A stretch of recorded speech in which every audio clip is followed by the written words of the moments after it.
Even as we gain awareness that there are more than two genders, parents are still expected to put male or female on their children's birth certificates. But Corey Doty, a non-binary person in British Columbia, Canada, is resisting this rule, CBC reports. Their child was born in November and does not have a birth certificate because the government wouldn't issue one without a gender. Their health card simply says you, which Corey guesses means undetermined or unassigned, where a gender would be. As far as we know, they are the first baby in the world to have this type of documentation, according to the BBC. They're arguing that because many people don't identify with the gender they're assigned at birth, it's difficult to assign many people, such as intersex people, a traditional gender. It's unrealistic and potentially harmful to expect every child to be assigned male or female. Transgender rights groups are praising Oregon for becoming the first state to allow a gender non-specified designation on state-issued driver's licenses, learner's permits, and ID cards. National Center for Transgender Equality Executive Director Mara Kiesling said in a statement on Wednesday, "We are thrilled to see Oregon leading the way in advancing identity document policies which allow for transgender people, including those who are non-binary, to have an accurate ID that helps them function in their day-to-day lives." She then added, "This is a tremendous first step, which acknowledges the experiences of humanity and a growing segment of the population." On Wednesday, Malta is on track to pass a law legalizing same-sex marriage when its parliament votes. The vote signals the latest in shifting attitudes that have swept across the staunchly Catholic country since the 2011 referendum to legalize divorce.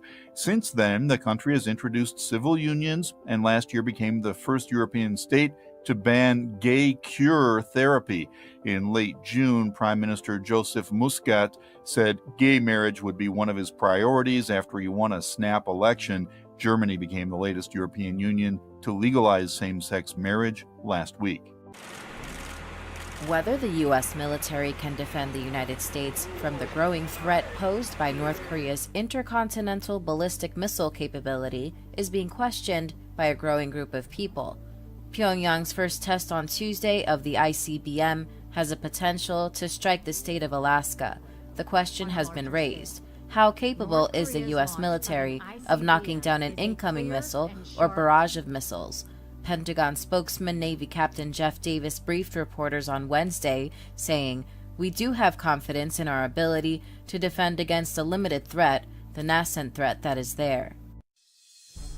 On Wednesday, Department of Defense officials said that the recent ballistic missile North Korea fired was a weapon the U.S. had never before seen used by the rogue nation.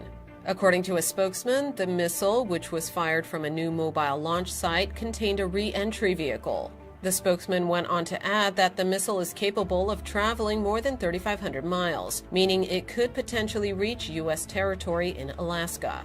Despite the new capabilities, the department added that the U.S. and its allies still do not deem the missile to be a threat as of now. Committing the United States, and have committed, but I'm committing the United States to Article 5. To European allies, it was a reassurance that America will protect them. To Russia, a warning that any attack would incur a direct response from the U.S. military. Captain Craig Heimel told NBC News on a visit to the firing range in Poland last week, "To show the flag out here is reassuring to our allies." Heimel is a commander with the 2nd Squadron's 2nd Cavalry Regiment, a unit of about 1,000 U.S. troops that redeployed from Germany to Poland in March. They are part of a strengthened NATO force, some 4,600 troops from the U.S., Canada, and Europe that has grown along the Russian border over the past 3 years. At traditional weddings, the bride wears a white dress and the groom wears a black tuxedo. But as our society has become more open to accepting non-traditional relationships, more gender non-conforming couples have said "I do." According to Allure.com, these couples have inspired the wedding industry to create more diverse clothing options for couples who do not identify with traditional wedding garb. This is perfect because most genderqueer individuals spend their lives trying to find themselves within the limitations of strict gender binaries. A New York City police officer was brutally killed in an ambush attack while sitting in a police RV early Wednesday. Police say Officer Miosoti's familia was killed by Alexander Bonds, an ex-convict who ranted online about supposed police brutality. Authorities say officers fatally shot Bonds after he drew a firearm at them. These ambush-style shootings are but one of many recent shootings. It's a recent trend that has disturbed law enforcement officials nationwide. These Afghan girls worked hard just to get here. They were chosen from 150 candidates with one goal in mind: to build a robot to take to Washington to compete against teams from around the world. We wanted to show the talent of Afghans to the world so they would know that we do have skills and should be admired. They built the robot that can pick up and move a ball. It turns out that was the easy part.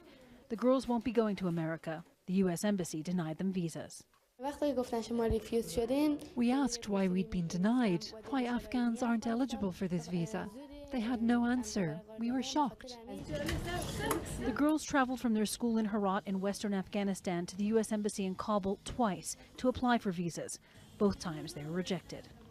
U.S. officials say they won't discuss specific visa applications for privacy reasons. They'll only say they evaluate each applicant on a case-by-case basis, according to U.S. law.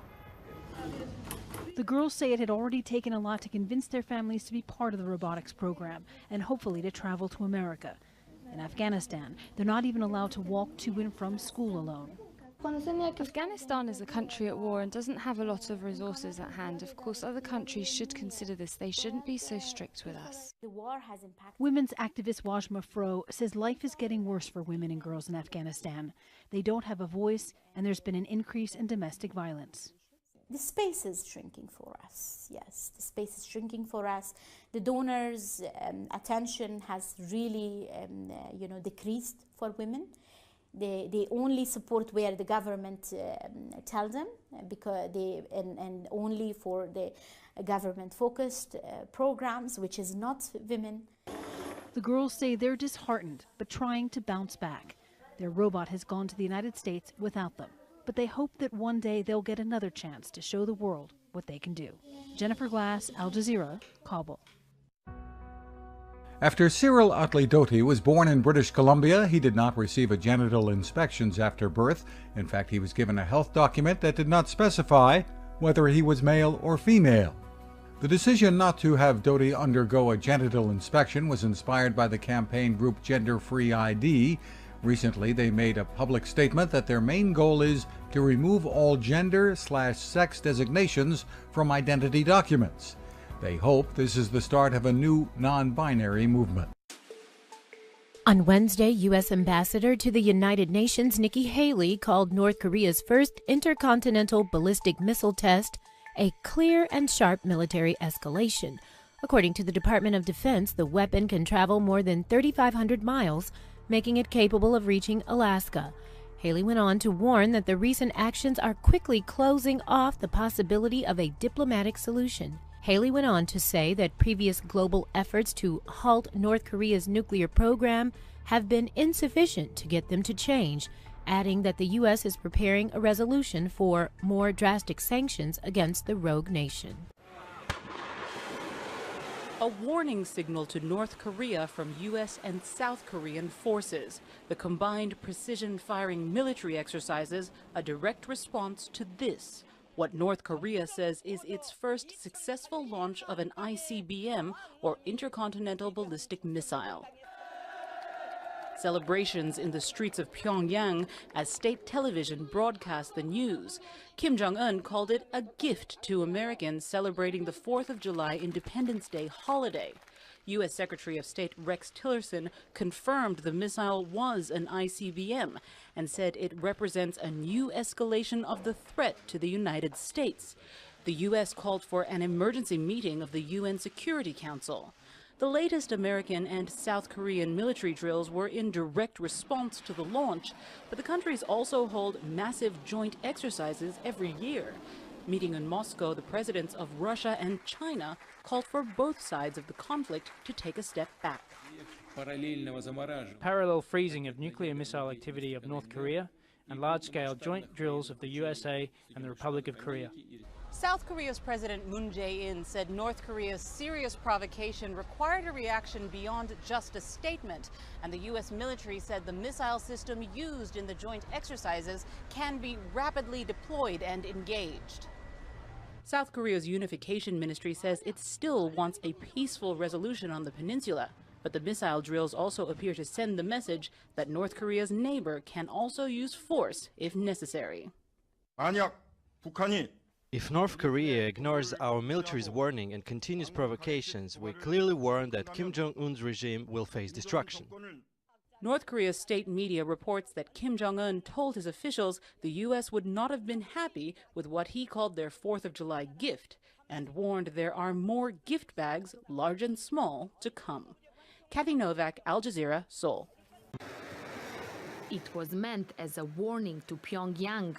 The 2 ballistic missiles fired from the east coast of South Korea were part of a joint military exercise conducted by Washington and Seoul.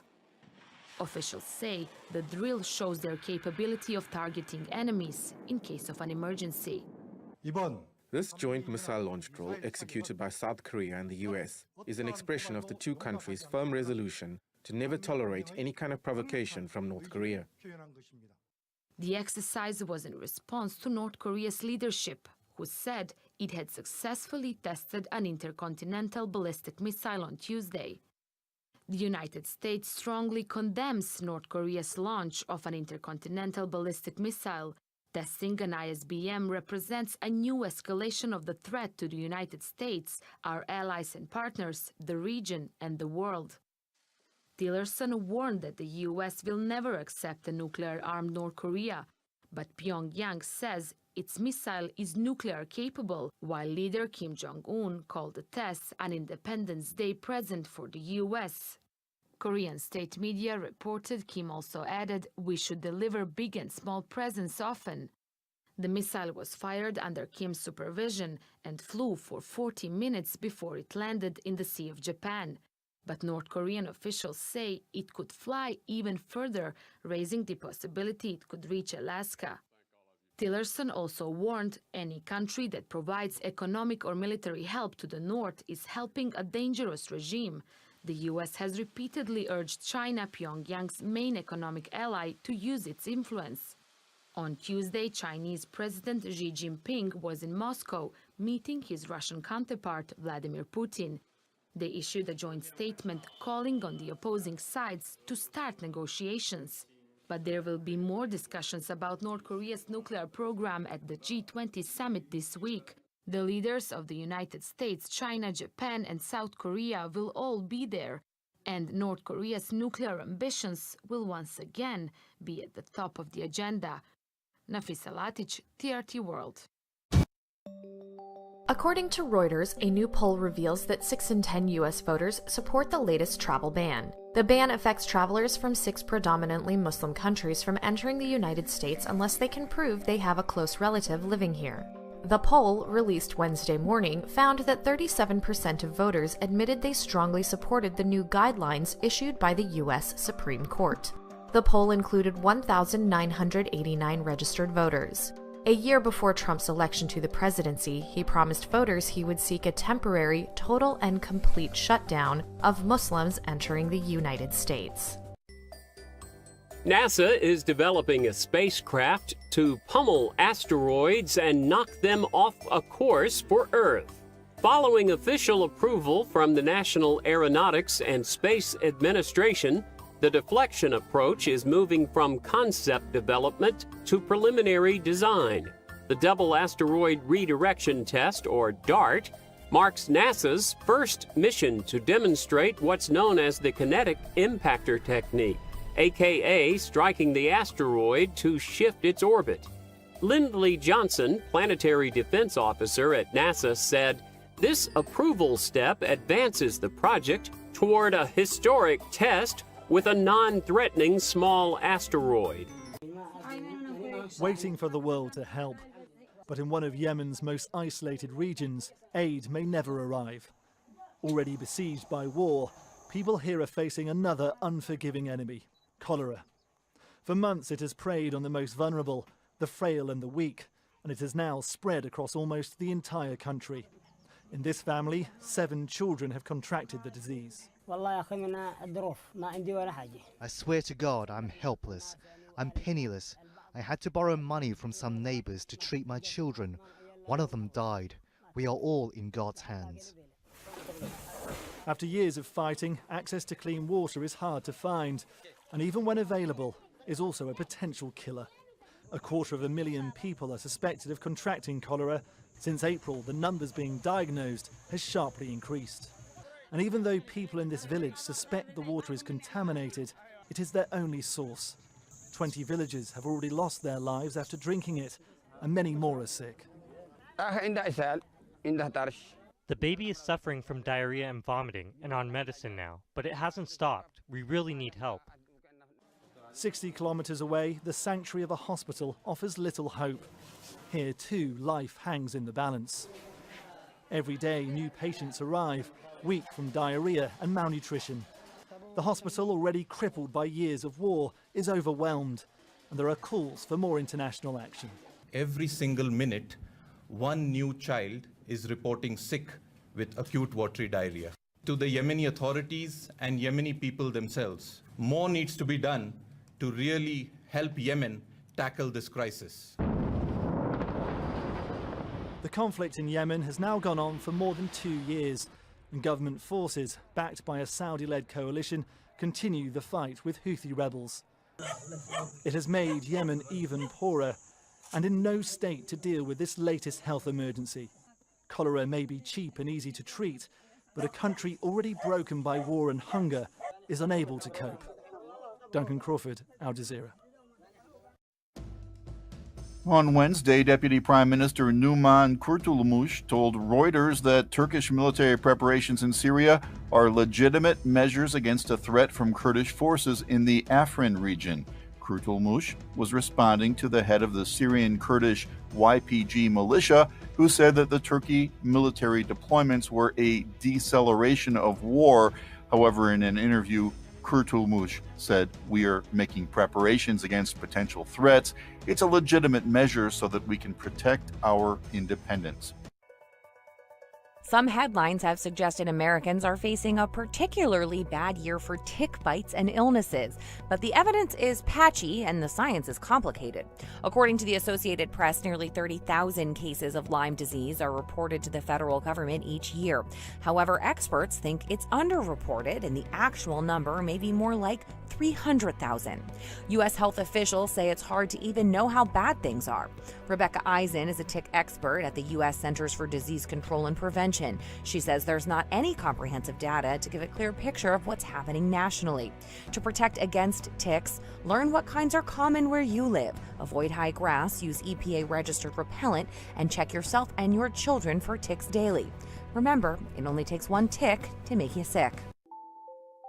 44 U.S. states have now declined to release any of the requested data or provide limited information to Donald Trump's Commission on Voter Fraud.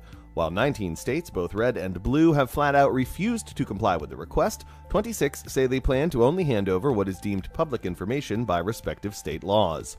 Meanwhile, 5 states say they have yet to receive the Commission's request or are still reviewing it. The panel, which was created by Trump in May, is chaired by Vice President Mike Pence and Kansas Secretary of State Chris Kobach.